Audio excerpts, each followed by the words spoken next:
बहुत पुरानी बात है। जंगल के किनारे एक छोटा सा बहुत ही सुंदर गांव बसा था। गांव के लोग खेती और मजदूरी करके अपना गुजारा किया करते थे। उस गांव में दीनू अपने परिवार के साथ रहता था। उसके परिवार में उसकी पत्नी रमीता और उसके बच्चे रहते थे। दीनू मजदूरी किया करता, पर गांव में रोज मजदूरी नहीं मिलने के कारण वह जंगल जाकर सूखी लकड़ियां लाता।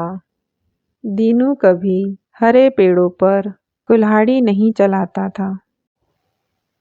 ऐसे ही समय बीतता रहा। दीनू के बच्चे अब स्कूल जाने लगे थे। उनकी स्कूल की फीस भी लगती थी, पर उनसे यह खर्चे की पूर्ति ही नहीं हो पा रही थी। दीनू पढ़ा भी कम था, नहीं तो कोई नौकरी भी कर लेता।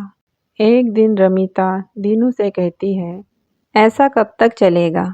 आप जो पैसे लाते हो उनसे घर की जरूरतें पूरी नहीं हो पाती। आप और कोई काम क्यों नहीं करते? मैं क्या करूं रमीता, मैं तो पढ़ा लिखा भी नहीं हूं। जो कोई रोजगार कर लूं। देखते हैं ऐसा कब तक चलता है। ऐसा बोलकर वह जंगल चला जाता है। कुछ दिन ऐसे ही बीत जाते हैं। एक दिन उनके घर का राशन खत्म हो जाता है। आप आज आते समय राशन का सामान लेकर आना। आज घर पर खाना बनाने के लिए कुछ भी नहीं है। ठीक है, आज मजदूरी पर जाके देखता हूँ, शायद कुछ काम वहाँ मिल ही जाए। ऐसा कहकर दीनू घर से चला जाता है। दीनू मजदूरी तलाशता है। दीनू एक दुकान पर जाता है और सेठ जी से कहता है, सेठ जी, आपके पास कोई काम मिल सकता है क्या? नहीं भाई, हमारे पास पहले से ही काफी लोग हैं, तुम्हारे लिए कोई काम नहीं है। ऐसे दुकान के सेठ जी कहते हैं। दीनू और भी दुकानों पर जाकर काम मांगता है, पर उसे कोई काम नहीं देता। उसे रमीता की बात याद आती है कि आज घर पर राशन नहीं है। वह सोचता है, जंगल से ही कुछ लकड़ियां ले आता हूँ। उसे तभी याद आता है कि जंगल में भी सूखी लकड़ियां नहीं है। ऐसा सोचता है। दीनू को लगता है कि अब मुझे पेड़ों से ही लकड़ियां काटनी पड़ेगी। दीनू कुल्हाड़ी लेकर जंगल जाता है, पर उसका मन पेड़ों से लकड़ियां काटने का नहीं कर रहा था। तभी एक आवाज आती है, रुको रुको पुत्र। दीनू देखता है कि एक साधु खड़े हैं। साधु दीनू से कहते हैं, क्या बात है बेटा, तुम इतने परेशान लग रहे हो? दीनू अपनी परेशानी का कारण बताता है और पूरी बात सुनकर साधु कहते हैं, तुम्हें पेड़ों से बहुत लगाव है। तुमने जंगल में अभी तक कोई भी लकड़ी पेड़ों से नहीं काटी है, यह मुझे पता है। मैं तुम पर प्रसन्न हूँ और मैं तुम्हारी परेशानी का कारण भी जानता हूँ।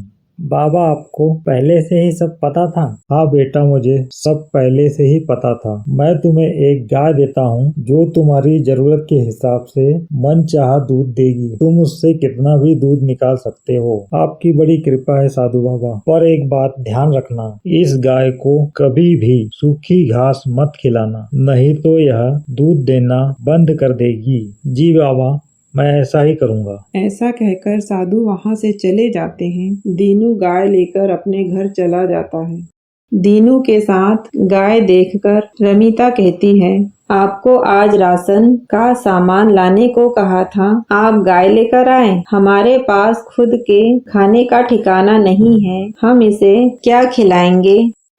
जंगल के चारे से इसका गुजारा हो जाएगा, इसकी चिंता तुम मत करो। ये कोई साधारण गाय नहीं है, तुम बस अच्छे से इसकी देखभाल करो।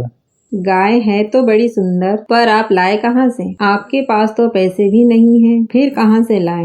दीनू रमीता को सारी बात बताता है, पर ज्यादा खुशी के कारण दीनू बहुत ही महत्वपूर्ण बात बताना ही भूल जाता है।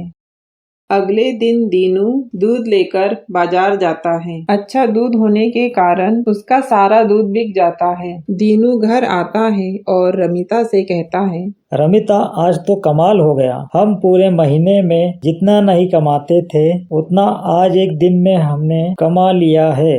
हाँ, सब गाय माता की कृपा है। अब दीनू रोज दूध बेचने बाजार जाता। अच्छा दूध होने के कारण उसका सारा दूध बिक जाता। एक दिन दीनू रमिता से कहता है, रमिता, मैं सोच रहा हूँ हम एक डेयरी खोल लेते हैं, व्यापार और बड़ा हो जाएगा। तुम क्या कहती हो? आप जैसा भी ठीक समझें, पर डेयरी के लिए तो बहुत सारा दूध चाहिए होगा। डेयरी में अलग अलग डेयरी के सामान होते हैं, इतना दूध हम कहाँ से लाएंगे?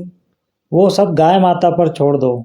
दीनू डेयरी खोल लेता है। डेयरी के व्यापार में दीनू बहुत सफल हो जाता है। एक बड़े सेठ आते हैं और दीनू से कहते हैं, दीनू, तुम्हारी डेयरी के बारे में बहुत सुना है। सब गाय माता की कृपा है सेठ जी। आप बताइए आपकी क्या सेवा करूं?